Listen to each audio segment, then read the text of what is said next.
Alors, je vous invite à prendre sans plus tarder l'évangile de Marc, chapitre 11, versets 7 à 10. L'évangile de Marc, chapitre 11, versets 7 à 10. Ensuite, nous lirons Marc 15, 6, 14. Donc, en tout premier lieu, Marc 11, 7 à 10. Et ensuite, ce sera Marc 15, 6, 14. Marc 11, 7 à 10. Ils amenèrent l'ânon à Jésus et posèrent leur manteau sur son dos. Et Jésus s'assit dessus. Je lis dans la version Semeur. Beaucoup de gens étendirent leurs vêtements sur le chemin, d'autres des branches vertes coupées dans les champs. La foule de la tête à la fin du cortège criait « Hosanna, béni soit celui qui vient au nom du Seigneur. Béni soit plutôt le royaume qui vient, le royaume de David notre Père. Hosanna au plus haut des cieux. » Amen. Maintenant, on va lire Marc 15, versets 6, 14. À chaque fête de la Pâque, Pilate relâchait plutôt un prisonnier, celui que le peuple réclamait. Or, à ce moment-là, il y avait sous les verrous le nommé Barabbas, avec les agitateurs qui avaient commis un meurtre au cours d'une émeute. La foule monta donc au prétoire et se mit à réclamer la faveur que le gouverneur lui accordait d'habitude. Pilate répondit « Voulez-vous que je vous relâche le roi des Juifs ?» Il s'était rendu compte en effet que les chefs des prêtres lui avaient livré Jésus par jalousie. Mais les chefs des prêtres persuadèrent la foule de demander qu'il libère plutôt Barabbas. « Mais alors, insista Pilate, que voulez-vous que je fasse de celui que vous appelez le roi des Juifs ?» De nouveau, ils crièrent « Crucifie-le !» Qu'a-t-il fait de mal ? Eux, cependant, crièrent de plus en plus fort « Crucifie-le !» Amen. Il faut dire Amen, parce que c'est quand même un épisode de la Bible. Mais vous ne trouvez pas deux épisodes diamétralement différents ? C'est vraiment deux moments où à la fois le premier, Jésus est acclamé, on dit « Hosanna à celui qui vient au nom du Seigneur ». Et dans l'autre texte, « Crucifie-le ». Crucifie-le. Quand on regarde ce texte, on se dit c'est deux scènes, et peut-être ces deux scènes sont dans des périodes très lointaines et les gens ont oublié ce que Jésus a fait. Mais pourtant, lorsqu'on s'arrête de plus près sur la chronologie des événements, ce qu'on appelle, vous savez, la semaine de la Passion, on voit que tous ces deux événements sont produits sur la même semaine. Tu peux afficher, s'il te plaît ? Ça va être tout petit, mais c'est juste pour vous montrer. Ça commence le samedi. Jésus arrive à Béthanie.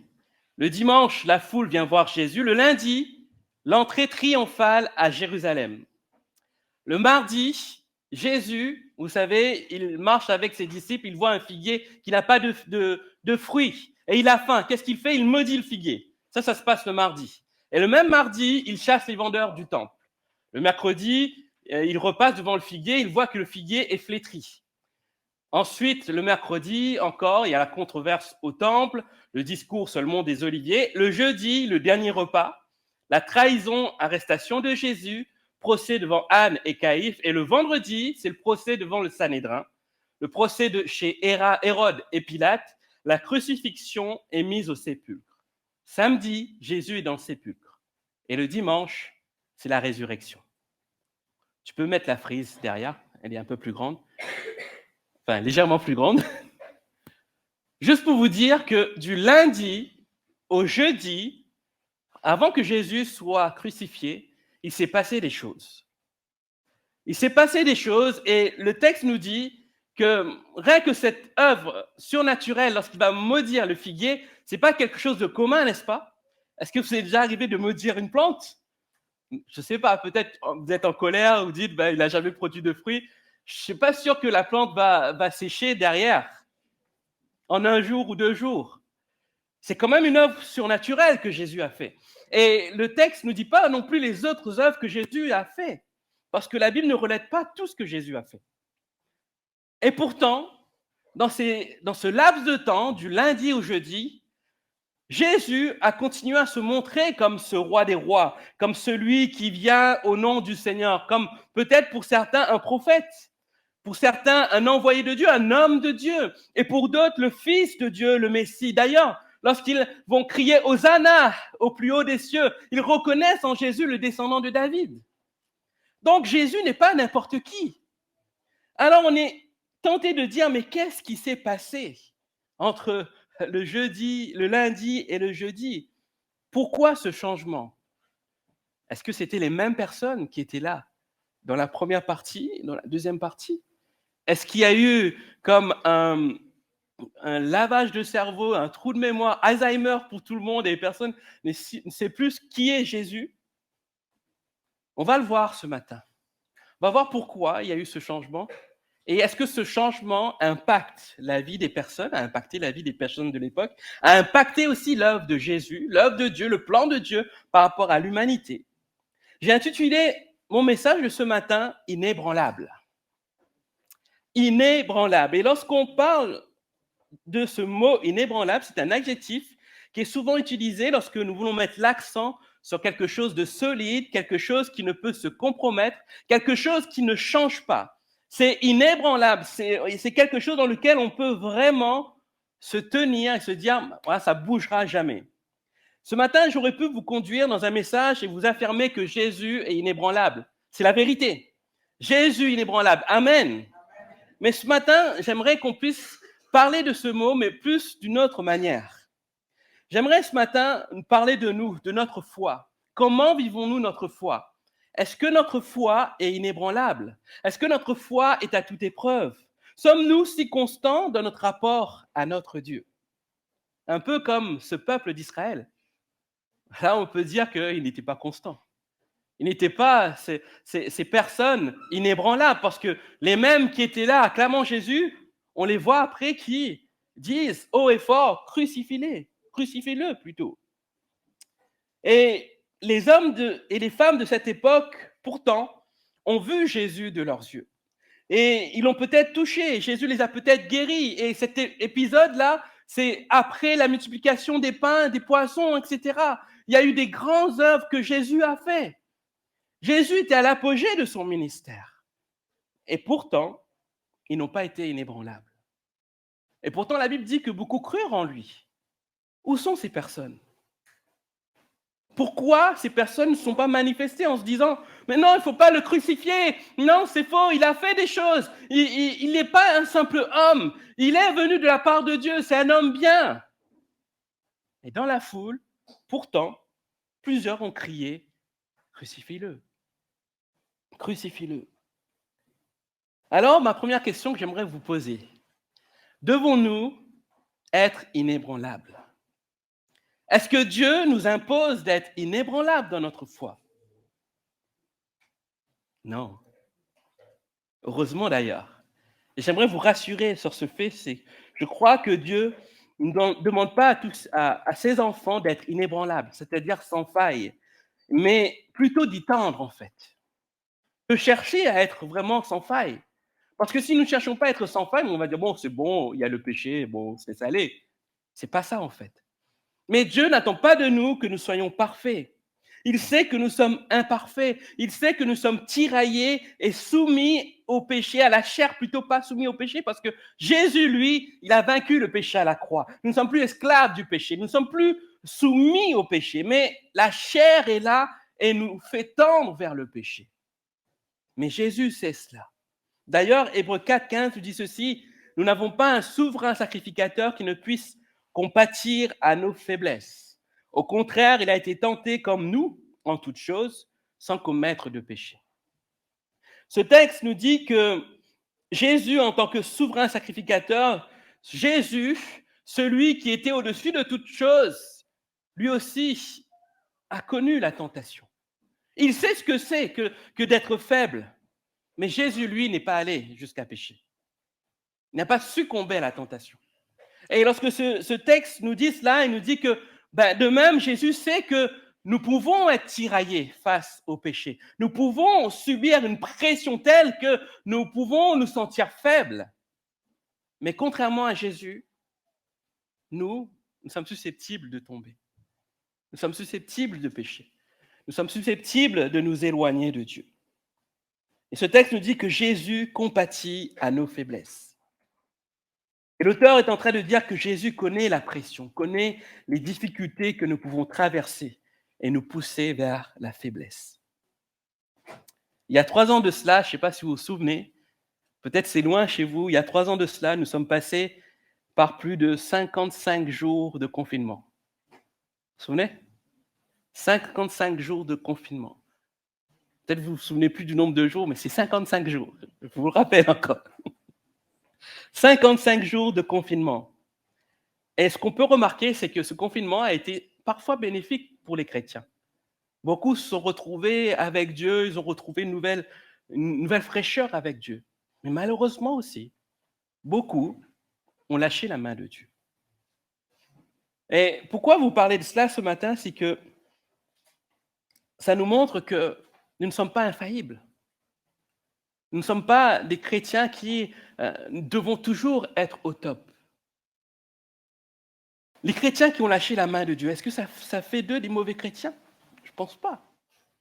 Ça fait d'eux des chrétiens qui ont encore besoin de la grâce de Dieu, qui ont encore besoin de l'amour de Dieu, qui ont encore besoin de se rappeler qui est Dieu. Et comme ce confinement a pu être terrible pour certains, il arrive parfois, quelquefois, des circonstances dans notre vie. Des fois, la perte d'un être cher, la perte du travail, l'isolement, tout cela peut nous faire perdre nos repères. Tout cela peut nous faire, perdre cette foi, cette espérance en notre Dieu. Mais est-ce que cela fait de nous des mauvais chrétiens? Non. Et là, je vous ramène à ce texte. Jésus, parce qu'il sait ce que c'est que d'être tenté, il sait ce que c'est que les faiblesses, il compatit. Il compatit. Et le texte original dit, c'est un mot que j'ai trouvé assez... c'était surprenant ce mot, c'est « il sympathise ». Il sympathise avec nos faiblesses. C'est-à-dire, il comprend. Il met à notre place, il se met à notre place.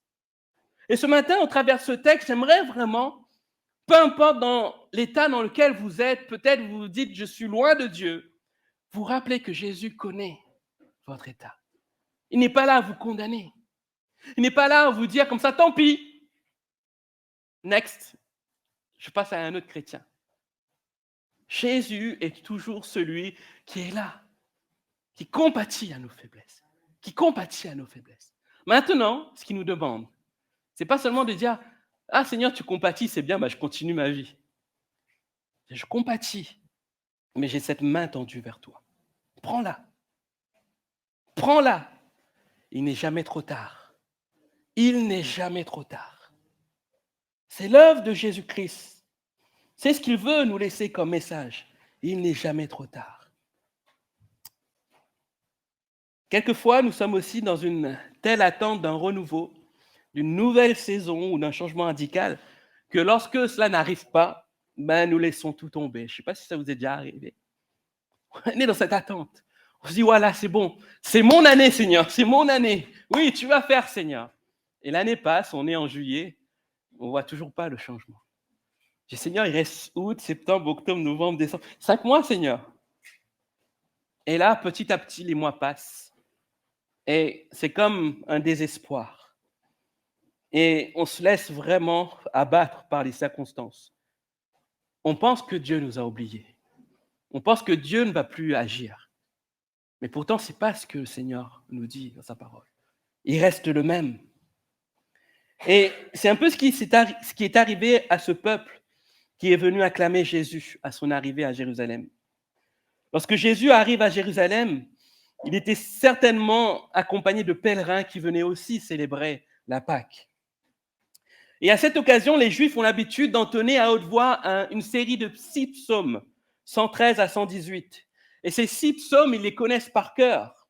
Et dans ces 6 psaumes, nous retrouvons ce fameux « Béni soit celui qui vient au nom du Seigneur ». C'est une habitude. Et là, ils voient Jésus arriver, ils entonnent ce chant. Et ils entonnent ce chant, ce psaume. Et ils sont dans l'attente d'une délivrance de la part de Yahvé. Ils sont dans l'attente d'un sauveur qui viendrait les libérer du joug romain. Cette attente, cet espoir était très très fort en cette période de Pâques. Parce qu'ils se rappellent de la grande délivrance qu'ils ont vécue à l'époque des Égyptiens. lorsqu'ils étaient en Égypte. C'est à ce moment-là que la Pâque a été instituée parce que Dieu les a arrachés de l'esclavage. Alors, quand arrive Pâques et qu'ils se disent, waouh, il y a comme une atmosphère de gloire, une atmosphère qui est là, qui est présent, ils se disent, oui, assurément, Dieu va nous délivrer. Et là, ils voient Jésus arriver. Jésus arrive sur un ânon. Et là, il se dit, waouh, ça me rappelle quelque chose, ça me rappelle Zacharie 9:9, où il est dit que le roi viendra comme un roi humble. Là, ils sont là dans cette attente. Et l'effervescence créée, ils se disent, waouh, c'est lui. Alors, ils voient Jésus arriver, ils commencent à prendre des branches, des feuilles, ils jettent sur son chemin, et là, ils prennent leur manteau, ils jettent et tout, et ils disent, oui, ça correspond. Ça correspond, c'est le roi sauveur qui est là. Ce roi sauveur. Et dans ces conditions, dans cette forte attente, Jésus est là, il se présente à eux. Mais lorsque Jésus est arrêté, cet espoir disparaît. Ils se disent, mais waouh, Seigneur, mais non, Seigneur, non, pas ça, Seigneur. Et on les imagine comme ça en train de déchirer leurs vêtements en disant, non, c'est pas ça, ça correspond pas à la délivrance que tu nous promets. On a mis notre espoir dans ce Jésus de Nazareth. On a mis notre espoir dans celui qui était là et qui représentait, qui te représentait, ô Dieu, parce qu'il s'adresse à Dieu, il ne s'adresse pas à Jésus. Et là, quand ils voient cela, ils ont comme un sentiment de défaite et d'échec. Alors, lorsque Jésus est arrêté, Jésus ne correspond plus rien pour eux. Ça devient plus facile pour eux de dire « crucifie-le ». Crucifie-le. Crucifie-le. Comme si on se disait, mais je suis déçu. Je suis déçu de cet homme-là. C'est pas lui. Allez, next. On passe à quelqu'un d'autre. Quelquefois, bien aimé, on réagit de la même manière avec le Seigneur. Nous sommes dans cette attente. Des fois, l'attente est tellement forte parce qu'on est face des fois à l'injustice. Et quand ça n'arrive pas et que ça n'arrive pas comme on le veut, Jésus change de posture dans notre cœur. Il ne devient plus notre sauveur. On ne va pas dire crucifie-le, mais on va le mettre de côté. On ne va plus croire en lui. Ça, c'est nous, c'est notre nature qui est comme ça. Mais est-ce que cela a arrêté le plan de Dieu? Est-ce que cela a arrêté l'œuvre de Dieu? Non. Cela n'a pas arrêté l'œuvre de Dieu. Et ça m'amène à mon deuxième point, où il est dit « Jésus ne change pas ». Jésus ne change pas. Ce changement d'attitude à l'égard de Jésus n'a pas empêché d'accomplir son plan pour l'humanité. Je répète, ce changement d'attitude à son égard ne l'a pas empêché d'accomplir son plan pour l'humanité. Il est Dieu, il aurait pu dire comme ça, bah, c'est bon, qu'est-ce qu'il faut? Bon, les anges, venez, on part et je vais détruire l'humanité. Il avait tout pouvoir. Lui-même, il dit à Pilate, j'aurais pu faire venir une légion d'anges, en fait. Mais il ne le fait pas. Jésus savait cela. Avant même sa venue sur terre, il savait que l'homme allait le mettre de côté. N'allait pas croire en lui.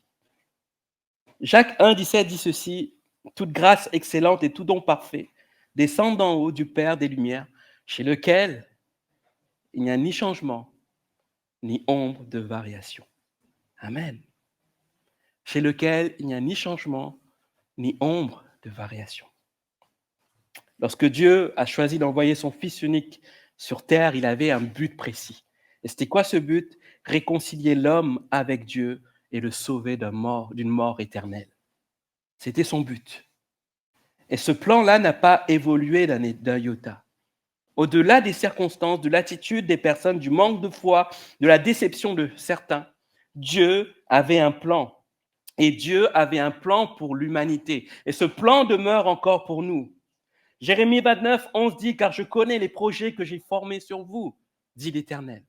Des projets de paix et non de malheur, afin de vous donner un avenir et de l'espérance. Tant que le plan de Dieu n'est pas arrivé à son terme, Dieu ne s'arrêtera pas. Je répète, tant que le plan de Dieu n'est pas arrivé à son terme, Dieu ne s'arrêtera pas. Parce qu'il est souverain. C'est son plan. Ce n'est pas le plan d'Andy, ce n'est pas le plan de Johan, ce n'est pas le plan de n'importe qui ici, c'est le plan de Dieu. Rien ne peut l'arrêter. Le diable ne peut l'arrêter. Le diable ne peut stopper le plan de Dieu. Parce que si le diable stoppe le plan de Dieu, ça veut dire que le diable est plus puissant que Dieu. Parce que Dieu a un plan, il le mène jusqu'au bout.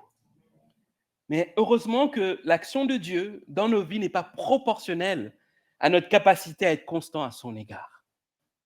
Alors, je pense que si c'était le cas, l'humanité ne serait pas là aujourd'hui. Si à chaque fois où nous étions ébranlables et que Dieu dirait « il m'énerve ces gens-là », on ne serait pas là aujourd'hui.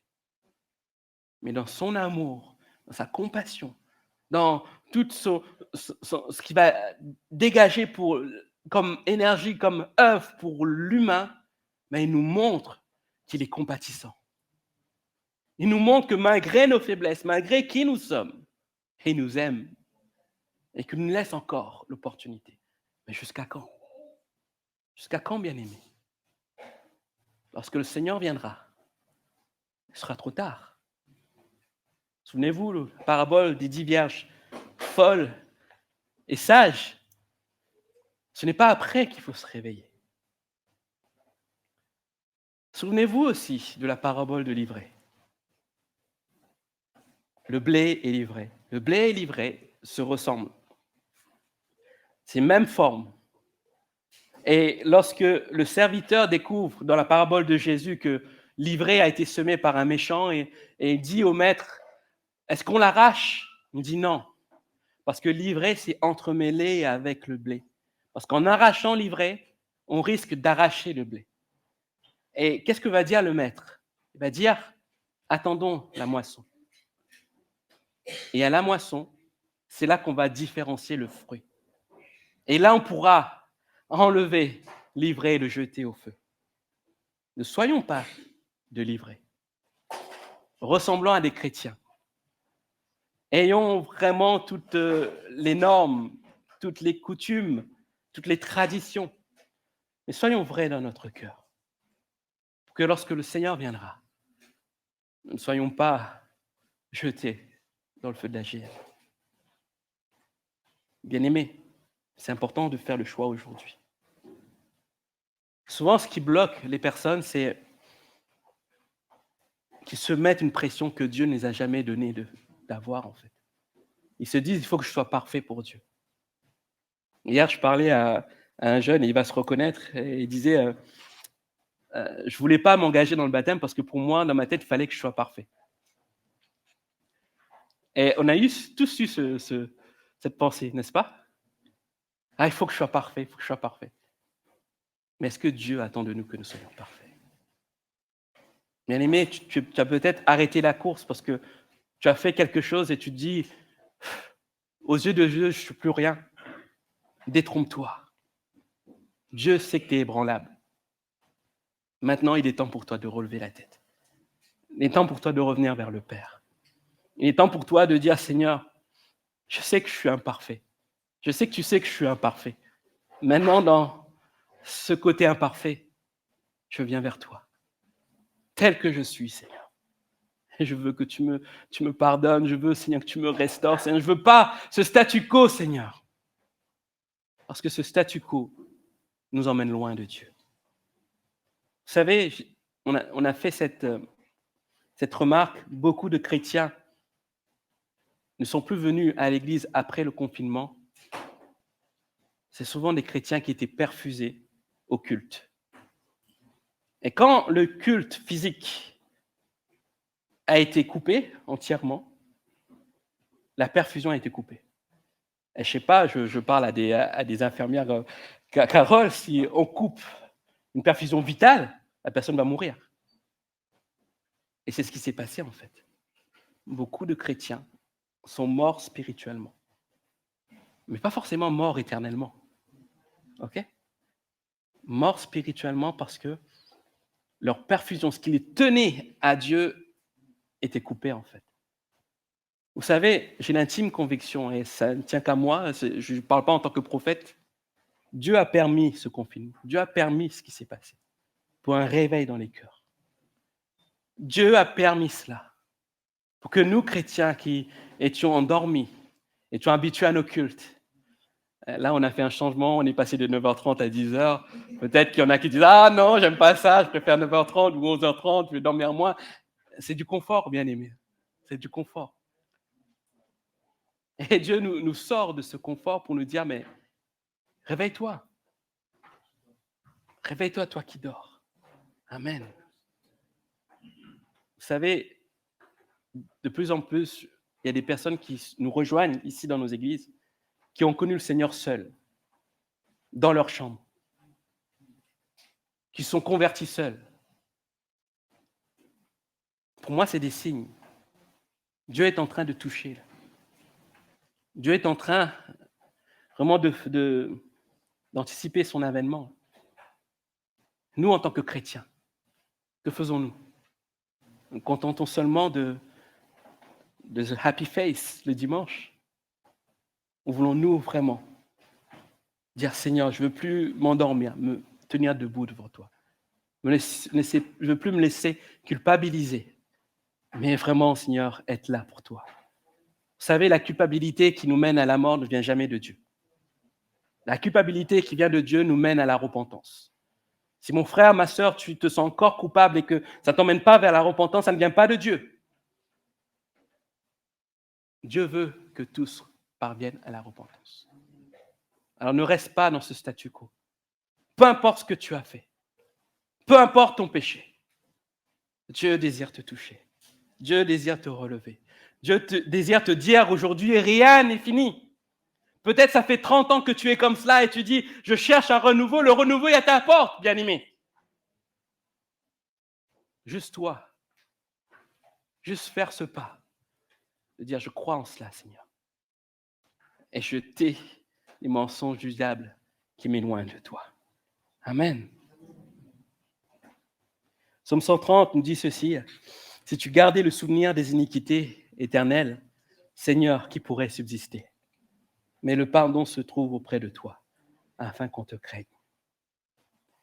Lorsque la condamnation à mort de Jésus était prononcée, tout semblait perdu. Cela ressemblait à un échec cuisant de Jésus. Mais pourtant, c'était le début d'une victoire écrasante du Seigneur sur la mort, sur le diable, sur le péché. Ne vous arrêtez pas à ce que votre œil voit. Ne vous arrêtez pas à ce que votre œil voit ce matin. Mais croyez que Dieu a un plan pour votre vie et que coûte, il le mènera à son terme. Amen. Coûte que coûte, il le mènera à son terme. Ce qui bloque, ce n'est pas Dieu qui bloque, c'est nous qui bloquons. C'est nous qui ne voulons pas. C'est nous qui ne voulons pas avancer. Mais Dieu, lui, il est constamment là. Je suis avec toi. Je suis avec toi. Je ne change pas. Même si tu es infidèle, moi, je demeure fidèle. Ça ne veut pas dire qu'il aime ton infidélité. Il dit que lui, il est constant. Il ne change pas. Toujours prêt à te pardonner. Même si tu es infidèle, je suis toujours prêt à te pardonner. Même si tu es infidèle, je suis toujours prêt à t'appeler mon enfant, mon fils, ma fille, héritier, héritière.